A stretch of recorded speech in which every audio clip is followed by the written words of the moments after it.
গাইবে গে গে বলবে।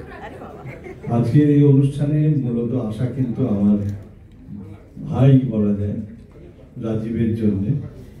আর আমি খুব একটা যাই না কোথাও এখন, কিন্তু হিউম্যান রাইটস নামটা আমাকে এখানে টেনে এনেছে।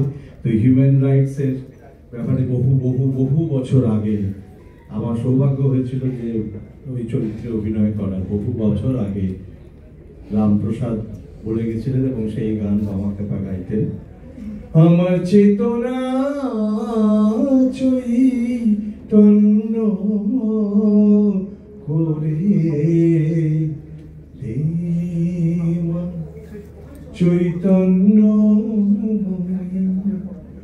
তোর ভাব সাগরে ভেসে আমি, তোর ভাব সাগরে ভেসে আমি হব তোর পদাশ্রয়ী। আমার চেতনা চৈতন্য করে চৈতন্য।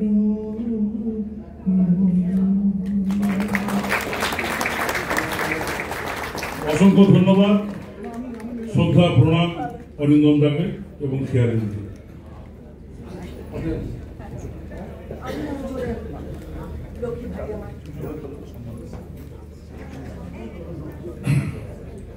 ওনাকে তাড়াতাড়ি আমরা সম্মানিত করছি।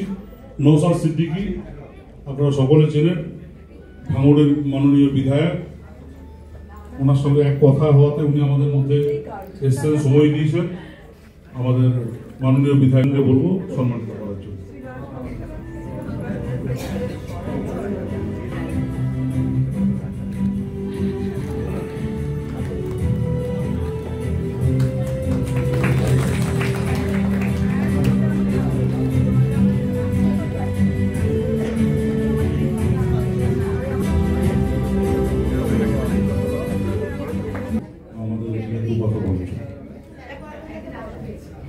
আমি এটা তো আর পলিটিক্যাল স্পিচ না, সুতরাং স্বাভাবিকভাবে এখানে বলাটা আমার জন্য বেশি বললে অসুবিধা হবে। আমি স্বল্প কয়েকটা কথা বলবো।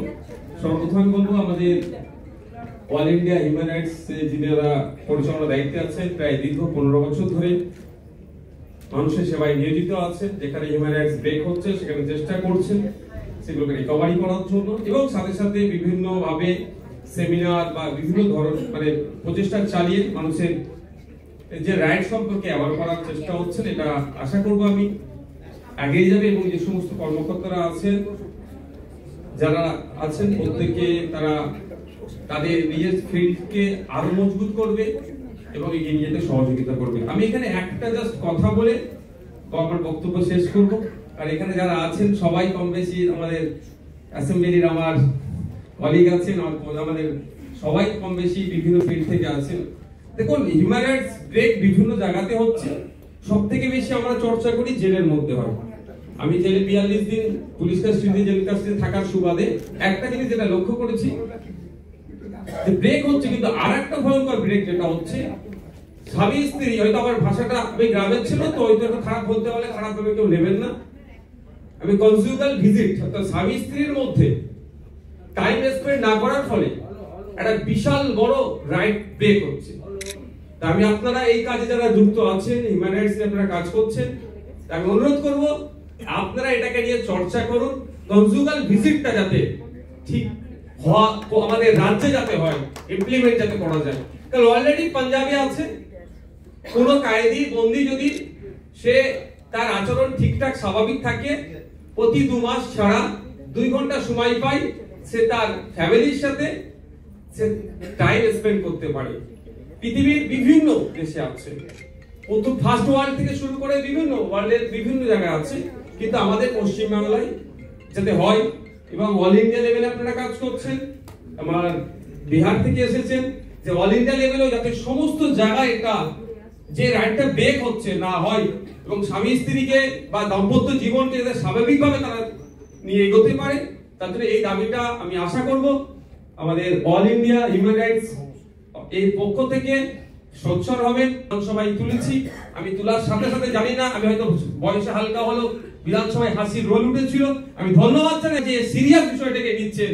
আমাদের বিধানসভার অনেক আমাদের কলিগরা সেটাকে সিরিয়াস না নিয়ে হাসির রোল তুলেছিল। আমি ভালো লাগছে যে না, আপনারা যথেষ্ট অ্যাওয়ার। আমি আশা করছি আপনারা যদি আওয়াজটা প্রতিটা প্রান্ত থেকে তুলতে পারেন, তাহলে আমরা জেলবন্দি মানুষের যে দাম্পত্য যে রাইট আছে সেটা আমরা দিতে পারবো। আর এই আওয়াজটা তুললেই তো সংশোধনী হবে, অ্যামেন্ডমেন্ট তো হবে আমাদের আওয়াজ তোলার জন্য। যারা উপস্থিত হয়েছেন, যারা অন্যকালে যারা এসেছেন, প্রত্যেককে ধন্যবাদ জানাই। বিশেষ করে আমাদের সেলিম বাবু সহ যারা আছেন তাদেরকে ধন্যবাদ জানাই। আপনারা ভালো থাকবেন। আপনাদের মাধ্যমে আমরা একটা সুস্থ সমাজ ব্যবস্থা পাবো এই আশা করছি। Thank you. অনেক ধন্যবাদ মাননীয় বিধায়ক নওশাদ সিদ্দিকী মহাশয়কে। আমাদের মধ্যে উপস্থিত আছেন বিশিষ্ট সাংবাদিক, মানবাধিকার কর্মী সন্ময় বন্দ্যোপাধ্যায়।